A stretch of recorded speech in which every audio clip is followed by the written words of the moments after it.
En 1847, cuando el azúcar era oro y los ingenios dominaban el destino de Cuba, un hombre decidió desafiar al mismísimo Dios. Su nombre era don Sebastián Valdés de la Torre, dueño del ingenio Santa Teresa, un lugar donde el lujo y el pecado se mezclaban bajo el mismo techo. Tras la muerte de su esposa, Valdés perdió la fe y convirtió la capilla del ingenio en un salón de placeres prohibidos, donde en lugar de rezos se escuchaban risas, vino derramado y gritos ahogados. Pero lo que comenzó como una venganza contra el cielo terminó convirtiéndose en una maldición que atravesó generaciones enteras. Curas desaparecidos, incendios imposibles de apagar, apariciones en el río Almendares y una música de piano que sigue sonando hasta hoy. Todo forma parte del misterio que la Iglesia intentó borrar y el pueblo nunca olvidó. Si quieres saber cómo un hombre logró convertir una capilla en un infierno y cómo su nombre siguió vivo incluso después de arder en las llamas, quédate hasta el final de esta historia. Comenta desde qué ciudad estás viendo este video y qué hora es. Deja un like y suscríbete al canal para nuevas historias todos los días. En 1847, cuando el olor a melaza aún impregnaba las ropas de los hombres y los mosquitos zumbaban como un castigo eterno sobre los cañaverales de La Habana, don Sebastián Valdés de la Torre caminaba entre los barriles de ron y los esclavos encadenados con el porte de un rey sin corona. Heredero del ingenio Santa Teresa, una vasta extensión de tierra a orillas del río Almendares, su fortuna parecía infinita, pero su fe se había secado hacía tiempo, como las flores que su esposa muerta había dejado sobre el altar. Desde su ventana, Valdés observaba el amanecer con los ojos cansados de quien no teme al infierno porque ya lo habita. Los criados decían que hablaba solo por las noches, que discutía con la sombra de su difunta y que en su voz había un temblor que ni el aguardiente lograba apagar. Todo cambió la noche en que decidió transformar la capilla del ingenio. Era un templo pequeño, de muros encalados y santos que parecían llorar por los años de polvo y abandono. Valdés mandó retirar los crucifijos, fundir los candelabros y cubrir el altar con terciopelos carmesí. «Si Dios no quiso salvarla, tampoco merece mi devoción», dijo al capataz, mientras el eco de su risa retumbaba entre los bancos vacíos. Desde entonces, el lugar donde antes se rezaba el rosario comenzó a llenarse de música, vino y carne. Los esclavos trabajaban hasta el desmayo, pero por las noches el patrón abría las puertas del nuevo templo a sus invitados, militares, jueces, comerciantes. La capilla dejó de ser sagrada y el aire del ingenio se volvió tan espeso que hasta las campanas parecían negarse a sonar. Las noches en el ingenio Santa Teresa se convirtieron en un rumor que viajaba desde los muelles de Regla hasta las tabernas del puerto. Los marineros hablaban de un lugar donde los altares se teñían de vino y los rezos se mezclaban con gemidos. Algunos juraban haber visto desde el camino real las luces titilar como si el infierno mismo se hubiese encendido en aquella hacienda.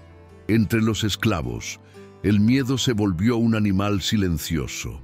Nadie se atrevía a pronunciar el nombre de Valdés en voz alta, ni siquiera al amanecer, cuando los grillos callaban y el vapor de la molienda cubría los cuerpos exhaustos.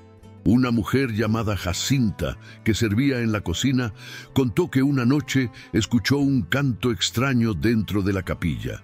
Una voz femenina, suave y triste, que repetía el nombre de Isabela. Era el nombre de la esposa muerta. Al día siguiente, la mujer fue encontrada desmayada, con las manos cubiertas de cera derretida y la lengua hinchada, como si hubiese intentado gritar algo que no debía ser oído. Don Sebastián, mientras tanto, parecía disfrutar del miedo que sembraba. Decía que el terror mantenía el orden mejor que cualquier látigo. Caminaba descalzo por los pasillos del ingenio después de medianoche, llevando una vela y un crucifijo quebrado. Decía que lo hacía para que los santos me vean la cara y entiendan que sigo de pie. Su mirada era fría, pero sus manos temblaban cuando el viento agitaba las cortinas del salón donde antes reposaba el cuerpo de su esposa. En una de esas madrugadas, el capataz, Tomás del Río, juró haber visto al amo hablando con alguien frente al altar profanado. No era humano, diría luego en secreto, porque cuando Valdés se arrodilló, la sombra del otro no se movió. Nadie le creyó, pero desde entonces Tomás empezó a dormir con un rosario colgado del cuello y un machete bajo la almohada. El rumor de la capilla maldita llegó pronto a La Habana. En las tertulias del Paseo del Prado, las damas cubrían su boca con el abanico cuando oían el apellido Valdés, mientras los hombres se persignaban sin admitirlo. El arzobispo ordenó una investigación, pero los enviados regresaron mudos, negándose a explicar lo que habían visto. Solo uno de ellos, un joven monje llamado Fray Esteban, dejó escrito en su diario que en la pared del altar se formaban manchas oscuras que parecían rostros y que las velas, por más que se apagaran, volvían a encenderse solas al caer la noche. «Dios ha sido expulsado de ese lugar», escribió antes de desaparecer camino a Regla. Desde entonces, nadie volvió a verlo, y su hábito fue hallado enredado entre las raíces del almendro junto al río. El silencio que siguió fue aún más pesado que las campanas. Mientras tanto, los trabajadores del ingenio comenzaron a enfermar. Primero fueron fiebres, luego desmayos y después delirios. Algunos decían ver a una mujer vestida de blanco vagando entre los cañaverales, sus pies descalzos dejando huellas de ceniza sobre la tierra húmeda. Don Sebastián lo tomaba como un chiste cruel. «Es mi querida Isabela, que vuelve a divertirse entre los esclavos», decía, con una sonrisa torcida que helaba la sangre. Pero una noche, mientras celebraba una de sus fiestas, la figura apareció de verdad frente a todos. Los invitados huyeron despavoridos, y Valdés, en lugar de arrodillarse, alzó su copa hacia la aparición y brindó: «A tu salud, mi amor, que el cielo no te quiso y el infierno te recibe con honores». Desde entonces, las puertas del ingenio Santa Teresa permanecieron cerradas, pero el sonido del piano seguía escuchándose cada madrugada, como si los fantasmas hubieran aprendido a tocarlo. Con el paso de los meses, el ingenio Santa Teresa se convirtió en una especie de prisión de lujo. Nadie entraba ni salía sin el permiso de don Sebastián. Los esclavos más jóvenes eran vendidos o enviados a otros ingenios, y los que quedaban vivían bajo una tensión que se podía oler en el aire. La vieja cocinera Jacinta, ya recuperada, contaba que Valdés había ordenado construir un pasadizo subterráneo que unía la capilla con su habitación, para no perder tiempo en confesiones. Decía con un sarcasmo que dolía: «Cada noche se escuchaban pasos bajo la tierra, arrastres y golpes que hacían temblar los pisos de madera. Los animales del corral morían sin causa aparente, los gallos cantaban a medianoche y las mulas se negaban a beber agua del río. Ese hombre está maldito», repetían los esclavos, mientras los más viejos enterraban cruces de palma alrededor del ingenio. La situación llegó a tal punto que ni los comerciantes querían acercarse a Santa Teresa. Los carreteros que transportaban el azúcar preferían rodear leguas enteras antes que pasar por la entrada principal. En el pueblo cercano de San Cristóbal se decía que las noches se iluminaban con destellos rojos en el horizonte, como si el ingenio ardiera sin consumirse. Fue entonces cuando apareció en escena Fray Mariano, un sacerdote dominico de mirada dura y voz serena, que había servido años atrás en matanzas y conocía bien los excesos de los hacendados. «Don Sebastián no necesita castigo, necesita redención», dijo al arzobispo.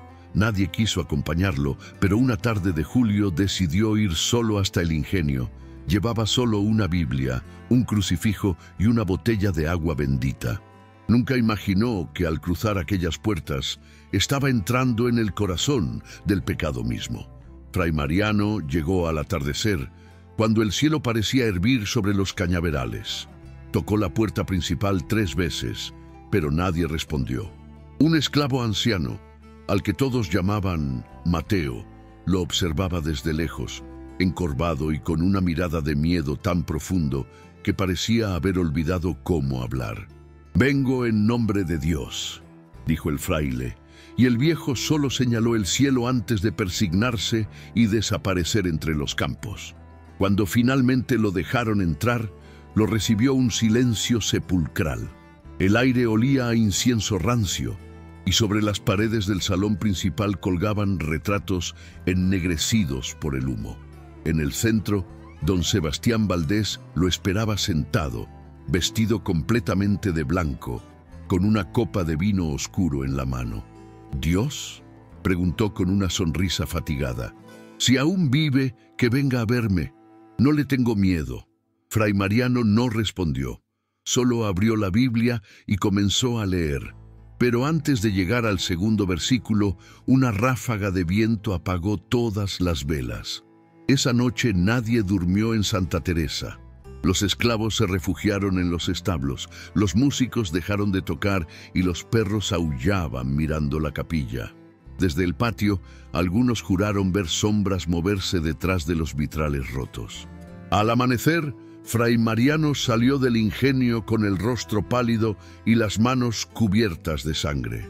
Caminó hasta el pueblo sin pronunciar palabra y al llegar a la parroquia se desplomó frente al altar.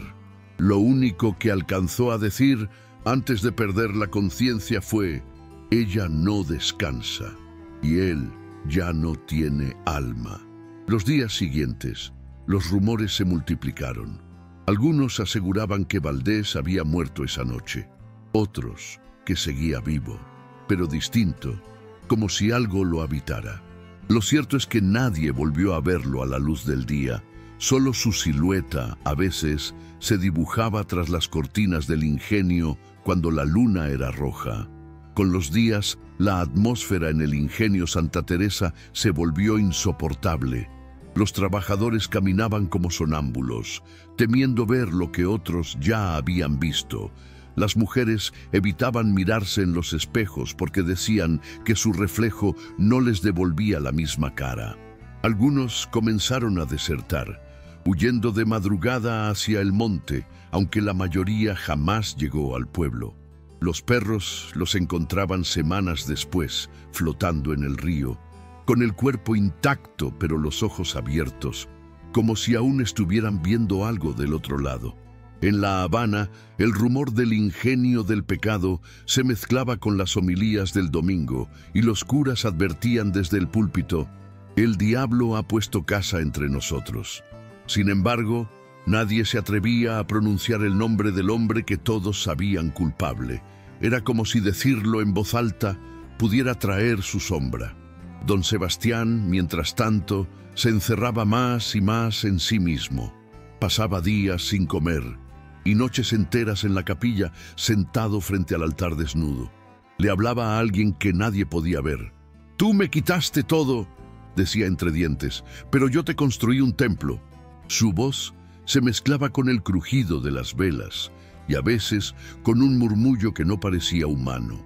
Tomás del Río, el capataz, aseguraba que había escuchado risas femeninas dentro de la pared y que cada vez que el amo dormía, una figura se recostaba junto a él, dejando la almohada empapada en lágrimas. Aún así, Valdés se negaba a abandonar el ingenio. «Aquí la enterraron, aquí se queda», decía. Nadie sabía si hablaba de amor, de locura o de culpa. El pueblo empezó a organizarse en silencio. Algunos campesinos, hartos de escuchar los gritos que venían del ingenio durante la madrugada, fueron a pedir ayuda al convento de San Francisco. El padre Restrepo, un hombre anciano con más cicatrices que dientes, escuchó los testimonios con el ceño fruncido y una calma inquietante. «Hay cosas que no se expulsan con agua bendita», dijo, pero todo demonio teme al fuego. A la semana siguiente, un grupo de vecinos armados con antorchas decidió acercarse a Santa Teresa. Caminaron en fila sin hablar, guiados por la luz temblorosa de los candiles. Al llegar, encontraron las puertas abiertas, como si alguien los esperara. En el suelo, los restos de vino, cera y sangre formaban un rastro que conducía directo a la capilla. Allí, sobre el altar, ardía una vela negra y frente a ella, el cuerpo de don Sebastián, aún vivo, arrodillado, murmurando oraciones en un idioma que nadie entendió. El capataz Tomás, el único que se atrevió a acercarse, juró después que el hombre no parecía humano.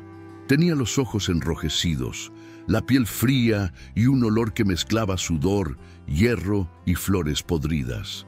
Cuando lo tocaron, Valdés levantó la cabeza y sonrió.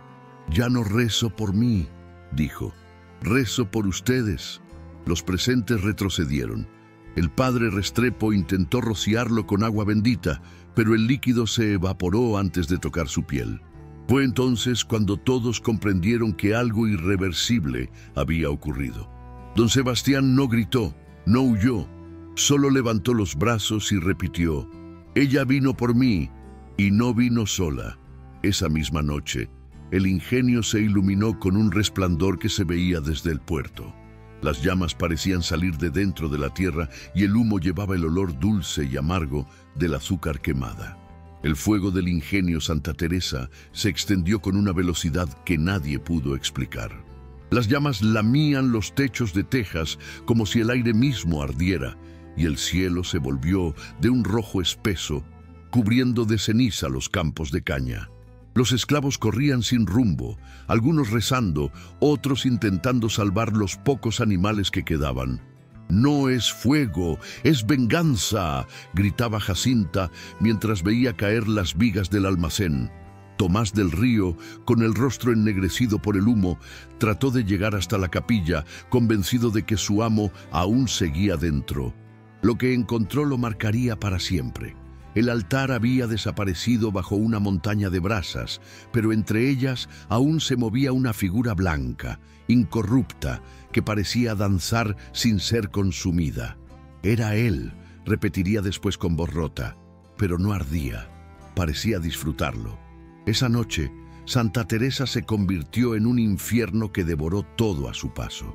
Cuando amaneció, el ingenio era solo un esqueleto humeante. Las campanas, fundidas, formaban un charco de metal al pie de la torre. Los pocos sobrevivientes miraban el horizonte con los ojos vacíos, como si hubieran envejecido en unas horas. Entre los restos hallaron el crucifijo quebrado de Fray Mariano y una copa de plata intacta, aún llena de vino. Nadie encontró el cuerpo de don Sebastián. Las autoridades locales enviaron soldados para investigar, pero ninguno se atrevió a pasar del portón. Decían que el suelo seguía caliente, que el aire olía a azufre y que en las noches podía escucharse un piano tocando desde las ruinas. El pueblo, aterrorizado, decidió levantar una cruz en el camino y juró no volver a pronunciar el nombre del ingenio. Pero la tierra, como si guardara memoria, seguía sangrando melaza cada vez que llovía. Semanas después del incendio, el pueblo entero parecía vivir bajo una sombra. Los niños nacían con fiebre, las vacas abortaban sus crías y los árboles de mango daban frutos ennegrecidos. En las misas, los feligreses ya no pedían prosperidad, sino olvido. Fray Restrepo, debilitado por el humo de aquella noche, aseguraba que el mal no había sido destruido, sino liberado. «El pecado no se quema con fuego», decía, «solo cambia de forma». Los campesinos juraban ver luces sobre las ruinas de Santa Teresa y escuchar, en las madrugadas, el repique de campanas inexistentes. Algunos afirmaban que don Sebastián seguía allí, caminando entre los escombros, con el rostro desfigurado y los ojos encendidos como brasas. Otros decían que lo habían visto en los mercados de La Habana, comprando vino y velas, vestido con ropas de monje. El miedo se mezcló con la curiosidad y pronto comenzaron a llegar forasteros, periodistas de la capital, curiosos, incluso sacerdotes de otras provincias acudieron para ver lo que quedaba del ingenio maldito. Ninguno se atrevía a pasar la noche allí, salvo un joven estudiante de teología llamado Ignacio Montalvo. Decía: no temer a los fantasmas, solo a la ignorancia. Llegó con una cruz de madera y un cuaderno de notas. Las primeras horas fueron tranquilas. El viento soplaba cálido y el río Almendares corría sereno. Pero cuando cayó la noche, el aire cambió. Ignacio escribió en su diario que escuchó pasos detrás de él, como si alguien caminara descalzo sobre el barro. Luego, el sonido de un piano, suave al principio, se volvió más nítido, acompañando su respiración. «No hay nadie», escribió. Sin embargo, al girarse, vio a una mujer de cabello largo y vestido blanco, mirándolo desde el umbral quemado de la capilla. Ignacio intentó hablarle, pero la voz se le quebró en la garganta. La figura femenina permanecía inmóvil, como si esperara una respuesta que él no sabía dar. «¿Quién eres?», murmuró, y el eco repitió su pregunta desde todos los rincones del ingenio destruido. La mujer alzó lentamente la mano y señaló hacia el altar calcinado. Ignacio, temblando, siguió el gesto. En el suelo, cubierto de ceniza, encontró una alianza de oro todavía brillante. Dentro, grabado con letras diminutas, estaba el nombre Isabela. El joven sintió un escalofrío que le recorrió la espalda y, sin entender por qué, comenzó a rezar. Pero sus palabras se deformaban, como si el aire las tragara. Cuando volvió a mirar hacia la puerta, la mujer había desaparecido. Solo quedaba un rastro de perfume dulce, antiguo, que lo envolvía y lo asfixiaba. Esa noche no pudo dormir. Cada vez que cerraba los ojos, escuchaba una voz susurrando su nombre desde debajo de la tierra. Al amanecer, Ignacio abandonó el ingenio y caminó hasta el pueblo con la alianza en el bolsillo. Los campesinos lo miraban como si trajera consigo una peste. «Devuélvela», le dijo Jacinta, que ahora vivía como una ermitaña junto al río. «Esa argolla no pertenece a los vivos». Pero el muchacho, movido por la curiosidad, decidió llevarla a La Habana para mostrarla a sus profesores del seminario. En el viaje, escribió una carta describiendo todo lo que había visto. «No sé si fue real o un sueño», decía, «pero algo en ese lugar me observaba, y lo sigue haciendo». Nunca llegó a entregar la carta. El barco que lo llevaba se hundió a pocos kilómetros del puerto, sin sobrevivientes. Días después, los pescadores encontraron flotando una alianza de oro con el nombre Isabela Valdés de la Torre. Nadie volvió a mencionar al joven Ignacio, como si jamás hubiera existido. Con el paso de los años, el nombre Isabela Valdés se convirtió en una especie de susurro prohibido. Las mujeres del puerto evitaban pronunciarlo y los marineros decían que cada vez que alguien lo hacía, el viento cambiaba de dirección. En el archivo del arzobispado, un escribano encontró la carta de Ignacio, húmeda pero legible, y decidió guardarla como prueba de un milagro o de una advertencia. Desde entonces, los curas encargados de leerla sufrían desventuras. Uno perdió la voz, otro enloqueció y un tercero desapareció en plena misa. Los ancianos decían que era la forma en que Isabela reclamaba su historia, la que había sido borrada por su esposo y por la iglesia. En los sueños de algunos feligreses se aparecía vestida de novia, con el rostro cubierto por un velo negro, pidiendo que se reconstruyera su capilla como debía haber sido. Hacia 1851, un nuevo hacendado compró las tierras del antiguo ingenio, un catalán llamado Don Emilio Guitart. Hombre pragmático, descreído y ambicioso, juró que haría olvidar el pasado de Santa Teresa. Mandó levantar nuevas casas, plantó caña fresca y erigió una torre más alta que la anterior. Pero desde el primer día, los obreros escuchaban golpes bajo el suelo, como si alguien trabajara en secreto durante la noche. Las herramientas desaparecían, El agua de los pozos se volvía turbia y los animales huían hacia el monte sin razón. Don Emilio no creía en fantasmas. Decía que eran supercherías de negros y supersticiones de viejas. Hasta que una madrugada, al cruzar el patio, vio una figura blanca parada junto al molino, inmóvil, con el rostro vuelto hacia él. «¿Quién anda ahí?», gritó. La figura no respondió, solo levantó la mano y señaló hacia el río Almendares, donde el agua brillaba con un resplandor rojo. Don Emilio intentó convencerse de que lo que vio junto al río fue una ilusión. Pasó los días vigilando a sus trabajadores, revisando las cuentas, repitiendo que todo estaba bajo control. Pero el resplandor regresaba cada noche, siempre a la misma hora, iluminando el cauce del Almendares como si debajo del agua ardiera un fuego tranquilo. Los jornaleros comenzaron a negarse a trabajar de noche, y algunos incluso abandonaron el ingenio dejando sus machetes clavados en la tierra, como una advertencia. Guitart, terco y orgulloso, decidió quedarse solo. Mandó cerrar los portones y dormir en la antigua casa grande, justo donde, decían, había muerto Valdés. «Si existe el diablo, lo miraré a los ojos», escribió en una carta a su hermano en Barcelona. Pero al tercer día, los vecinos notaron que las chimeneas del ingenio no soltaban humo. Cuando fueron a buscarlo, encontraron su cuerpo en la terraza, con la mirada fija en el río y una sonrisa extraña congelada en el rostro. El cadáver de don Emilio fue enterrado sin ceremonia y nadie reclamó su fortuna. A partir de entonces, la hacienda quedó abandonada de nuevo. Los techos se derrumbaron, las cañas crecieron salvajes y el piano, ese maldito piano, seguía sonando cada noche. Algunos afirmaban que era el viento colándose entre las ruinas, otros que era el alma de Isabela tocando para los condenados.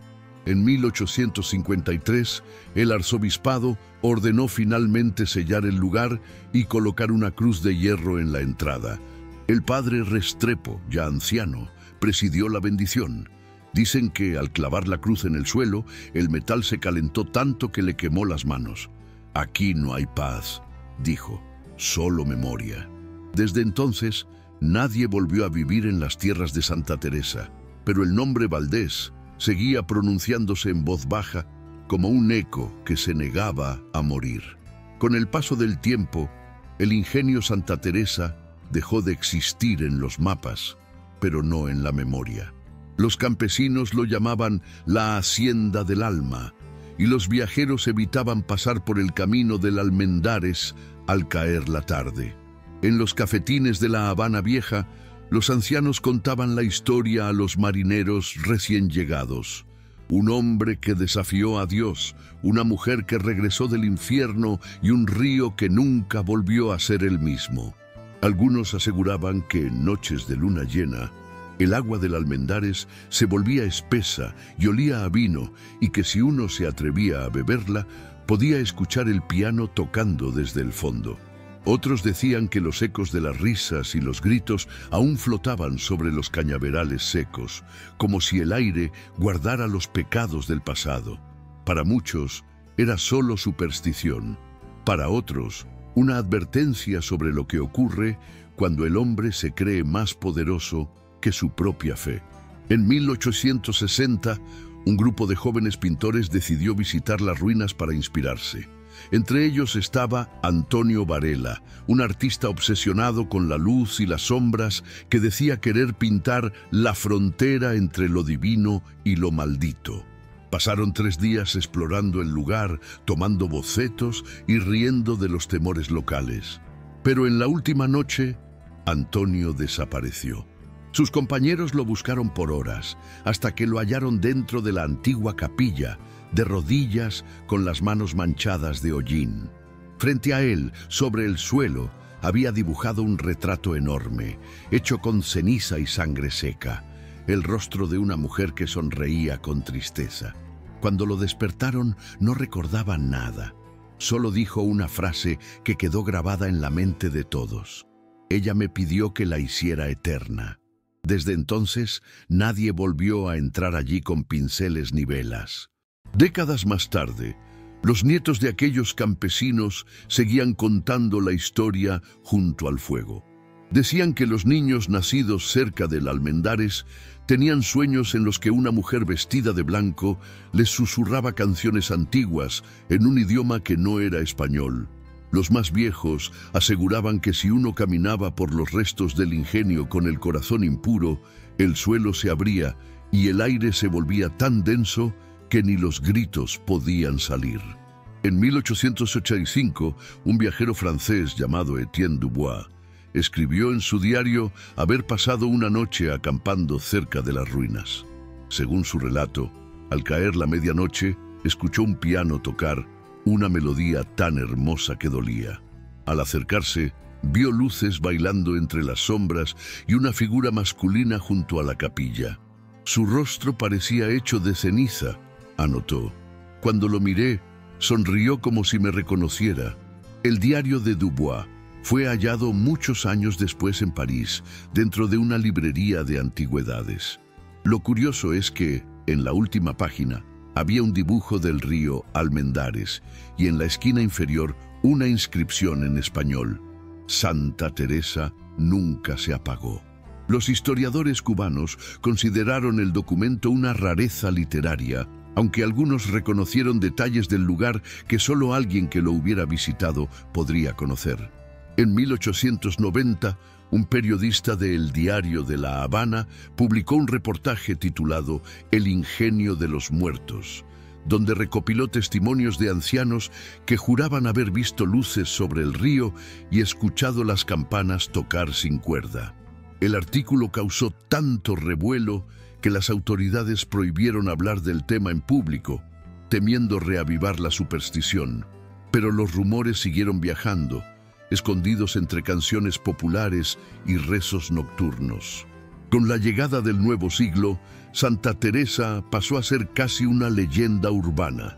Los estudiantes de filosofía debatían en las tabernas sobre si don Sebastián había sido víctima de la locura o de su propio orgullo. Los sacerdotes más jóvenes evitaban mencionar el caso, y los campesinos solo hablaban del tema cuando el ron aflojaba la lengua. Pero en 1903, durante la construcción de un puente sobre el Almendares, los obreros encontraron algo que cambió todo. Bajo el barro, en el mismo punto donde el río había brillado tantas veces, apareció una estructura de piedra, como una pequeña cripta. Dentro descansaba un ataúd sellado con cera roja y un emblema grabado, una B, entrelazada con una cruz.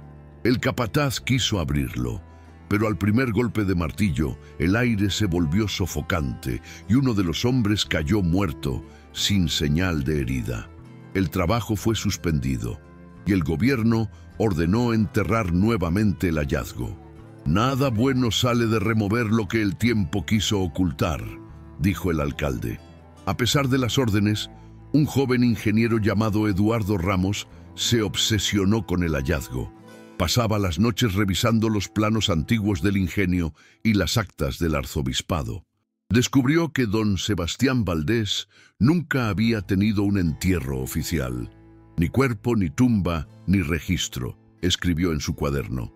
Decidido a descubrir la verdad, regresó al sitio una noche, acompañado solo de una linterna y una pala. Cavó hasta llegar a la piedra marcada con la B. El suelo estaba frío y olía a humedad vieja, a vino y hierro. Cuando retiró los últimos trozos de barro, escuchó una nota de piano, clara y solitaria, que venía desde abajo. Eduardo detuvo la respiración, convencido de que alguien lo observaba. «No tengo miedo», murmuró, pero el río, manso unos minutos antes, comenzó a moverse como si algo gigantesco despertara en su interior. El agua del Almendares se agitó con tanta fuerza que la linterna de Eduardo cayó al suelo, apagándose al instante. La oscuridad lo envolvió y el sonido del piano se hizo más intenso, más cercano, como si las notas vibraran dentro de su pecho. Trató de subir, pero el barro se hundía bajo sus pies. Entonces escuchó una voz suave, femenina, que le decía: «No busques lo que no puedes sostener». Giró en todas direcciones sin encontrar a nadie. De pronto, una mano blanca emergió del agua y rozó la orilla. Eduardo retrocedió, paralizado.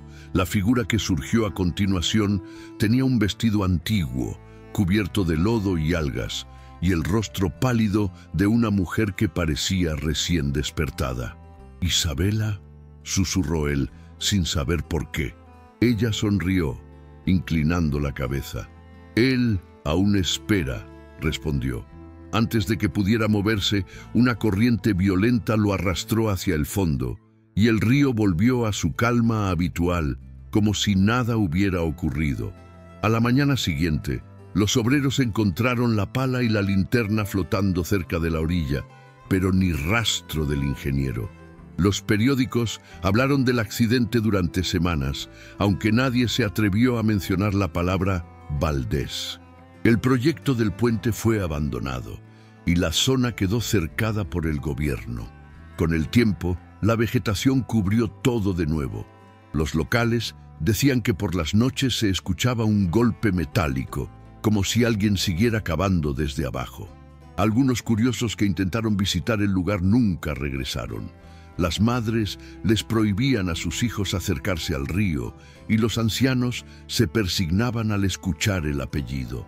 «Santa Teresa no se destruyó», murmuraban, «solo cambió de piel».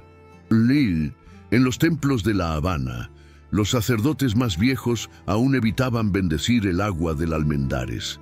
En los años 40, cuando La Habana comenzaba a llenarse de autos norteamericanos y de música en cada esquina, pocos recordaban el nombre de Santa Teresa. Sin embargo, entre los trabajadores del puerto, el río Almendares seguía siendo un tema prohibido. Decían que algunos botes se hundían sin causa aparente, siempre en el mismo punto, justo frente a las tierras del antiguo ingenio. En 1947, un grupo de obreros que dragaban el fondo del río encontró restos de una campana. Era grande, de bronce ennegrecido, y llevaba grabado un nombre apenas legible: Sebastián Valdés de la Torre. Los hombres se miraron en silencio, sin saber qué hacer. Uno de ellos, un mulato joven llamado Andrés, propuso venderla en el mercado negro. Esa misma noche, al regresar a su casa en regla, se escucharon gritos que hicieron salir a todo el vecindario. Andrés fue hallado en su cama, con la piel cubierta de marcas de quemaduras y el rostro vuelto hacia la pared, como si algo lo hubiera sorprendido en plena oración. La noticia corrió por toda La Habana. Algunos dijeron que el muchacho había sido castigado por robar una reliquia maldita. Otros, que se trataba de un crimen común disfrazado de superstición. Pero los 3 compañeros que habían tocado la campana con él desaparecieron en las semanas siguientes.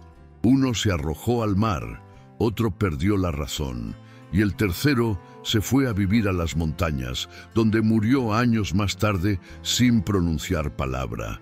Los periódicos apenas mencionaron el hecho, pero entre los marineros volvió a circular el viejo juramento: «No nombres lo que duerme en el agua». Desde entonces, el trozo de campana desapareció y nadie supo si fue fundido o devuelto al río. Lo cierto es que, desde ese año, cada 28 de agosto, la fecha del incendio original, una música lejana, lenta y melancólica vuelve a oírse sobre las aguas del Almendares. En 1972, un grupo de estudiantes de antropología de la Universidad de La Habana decidió realizar una investigación sobre leyendas coloniales, entre ellas la del ingenio Santa Teresa. Equipados con grabadoras y cámaras fotográficas, se instalaron cerca del río con la intención de pasar allí la noche. Durante las primeras horas, todo fue normal. Rieron, bebieron ron barato y tomaron notas para su trabajo de campo. Pero alrededor de las 2 de la madrugada, una de las grabadoras comenzó a reproducir una melodía suave, como un piano tocando desde la distancia. Los muchachos pensaron que era una interferencia hasta que el sonido se detuvo bruscamente y una voz femenina susurró algo ininteligible.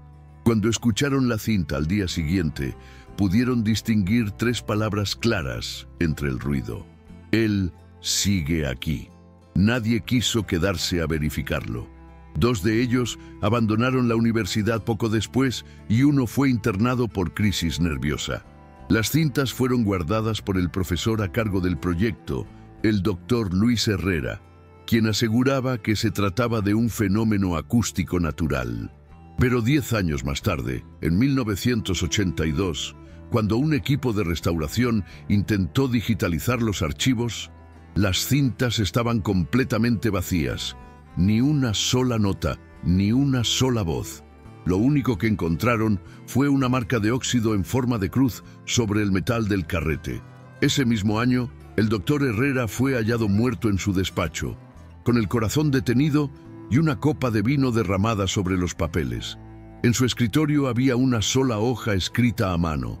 El fuego no terminó, solo espera. Desde entonces, el Departamento de Antropología prohibió cualquier trabajo relacionado con Santa Teresa. Pero los estudiantes más curiosos aún visitaban el lugar, convencidos de que la historia del ingenio era más que una leyenda. Era una herida abierta en la tierra. En los años 90, cuando el turismo comenzó a resucitar las viejas historias de la isla, un empresario español quiso convertir las tierras del antiguo ingenio Santa Teresa en un hotel colonial. Prometía traer progreso, empleo y visitantes extranjeros. Los habitantes del pueblo lo escuchaban con respeto, pero con miedo en los ojos. «Aquí no se construye nada sobre huesos calientes», le advirtió un anciano pescador. El empresario rió y firmó los papeles de compra. Mandó limpiar el terreno, nivelar la tierra y abrir un pozo nuevo. En el tercer día de excavaciones, los obreros encontraron una capa de tierra negra tan espesa que ni las palas podían cortarla. El capataz ordenó usar maquinaria y al hacerlo, del suelo brotó un vapor rojo que olía a azúcar quemada. Los hombres retrocedieron. «Es el ingenio que respira», dijo uno de ellos, santiguándose. Esa misma noche, la maquinaria se incendió sola, sin combustible ni chispa. El proyecto fue cancelado al amanecer. Los años siguientes, el terreno quedó cercado, cubierto de maleza. Nadie quiso volver a invertir allí. Pero los guardias contratados para vigilarlo contaban cosas que hacían dudar incluso a los más escépticos. Decían escuchar campanas sin torre, ver sombras caminando entre los arbustos, sentir pasos detrás de ellos cuando todo estaba en silencio. Uno de ellos, un exmilitar llamado Rogelio, juró haber visto a una mujer de vestido blanco sentada en el borde del río, tocando un piano invisible con los dedos en el aire. Cuando se acercó, la figura giró el rostro hacia él.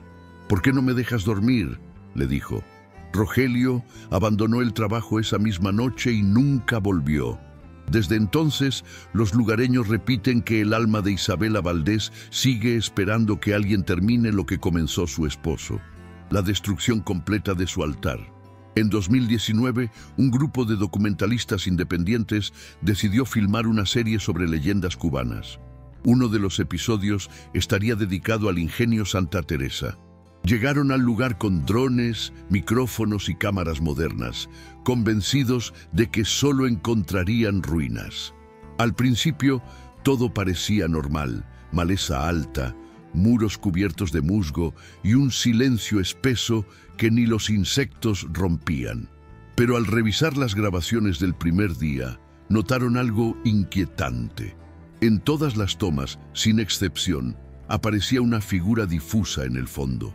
Una mujer de blanco, mirando directo a la cámara.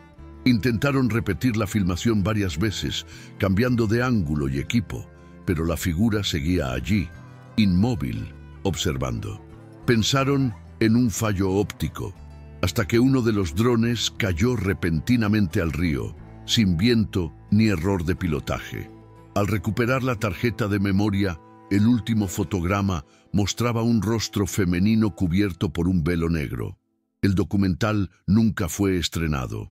Uno de los directores abandonó el proyecto tras sufrir pesadillas recurrentes con un incendio y un hombre riendo entre las llamas. El material fue archivado, pero meses después, fragmentos comenzaron a circular anónimamente en Internet. Los usuarios aseguraban que al subir el volumen del audio podían escucharse campanas y un piano tocando una melodía antigua. Algunos canales intentaron analizar el sonido, pero los archivos se corrompían al reproducirlos. Desde entonces, el tema se volvió tabú entre los cineastas locales. Los vecinos del área afirman que, desde las grabaciones, el río ha cambiado de color. En ciertas noches, el agua brilla como vino derramado bajo la luna. Y dicen que si uno escucha con atención, puede oír una voz femenina diciendo: «El altar sigue esperando». Hoy en día, pocos saben dónde estuvo exactamente el ingenio Santa Teresa. Los mapas modernos muestran el área como un simple terreno baldío, pero los más viejos aseguran que el suelo aún respira. Los pescadores del Almendares evitan lanzar sus redes cerca del punto donde, según la leyenda, ardió la capilla. Dicen que el agua allí es más caliente y que a veces las burbujas forman nombres que nadie se atreve a pronunciar. En las madrugadas, algunos turistas curiosos se acercan con linternas y celulares para grabar videos, convencidos de que encontrarán algo paranormal. Sin embargo, casi todos regresan con el mismo testimonio. Las luces de sus cámaras fallan. El sonido se distorsiona y en el aire se siente un aroma dulce, como de caña y vino mezclados. Los que insisten en quedarse hasta la medianoche juran haber visto una sombra de mujer caminando sobre el agua, seguida por el reflejo de un hombre envuelto en fuego. A veces, los más escépticos dicen que todo es un invento, una metáfora exagerada sobre la culpa y el castigo. Pero los habitantes del lugar saben que no es así. Una vez al año, el 28 de agosto, los perros se esconden, los relojes se detienen y el viento trae un sonido de campanas lejanas. Los ancianos se persignan y los niños se esconden bajo las camas. Ese día, el cielo sobre el Almendares se tiñe de un rojo espeso y el olor a azúcar quemada flota sobre las casas como un recordatorio. No es leyenda, dice Jacinta, la única que aún vive para contarlo con más de 100 años. Yo vi el fuego y lo sigo viendo cada vez que cierro los ojos.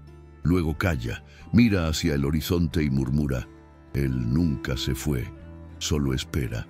1 siglo y medio después, un grupo de arqueólogos del Ministerio de Cultura solicitó permiso para excavar en el área del antiguo ingenio, con la intención de convertirlo en sitio histórico. Nadie quiso dirigir el proyecto. Finalmente, una joven arqueóloga llamada Teresa Valdés aceptó, curiosa por la coincidencia de su apellido. Durante semanas, los trabajos se desarrollaron con normalidad, hasta que una tarde encontró bajo la tierra una pieza de metal oxidado, una copa de plata, aún con restos de vino seco en su interior. En el borde, grabadas con una precisión perturbadora, estaban las iniciales SV. Teresa sonrió con asombro, creyendo que había hecho un hallazgo importante. Esa noche llevó la copa a su casa, la limpió y la colocó sobre una repisa. Cuando despertó, el olor a melaza llenaba toda la habitación y el cristal de la ventana estaba empañado por dentro, como si alguien hubiera respirado sobre él. En el vidrio, escritas con un dedo invisible, aparecían 3 palabras: «Bienvenida de nuevo». Desde entonces, nadie volvió a saber de Teresa Valdés. Los vecinos contaron que la vieron salir de su casa vestida de blanco, caminando hacia el río antes del amanecer. Algunos afirmaron haber escuchado un piano sonar en la distancia, justo cuando el sol tocaba el agua. Las autoridades cerraron el caso como desaparición sin evidencia criminal. pero cada año, el 28 de agosto, alguien deja una copa de vino en la orilla del Almendares. A veces es nueva, otras antigua y cubierta de polvo, pero siempre aparece llena hasta el borde. Los que la encuentran aseguran que el líquido no refleja el cielo, sino un fuego que arde desde abajo. Y así, entre mito y memoria, la historia del ingenio Santa Teresa sigue respirando, como una herida abierta que ni el tiempo, ni Dios, ni el silencio lograron cerrar.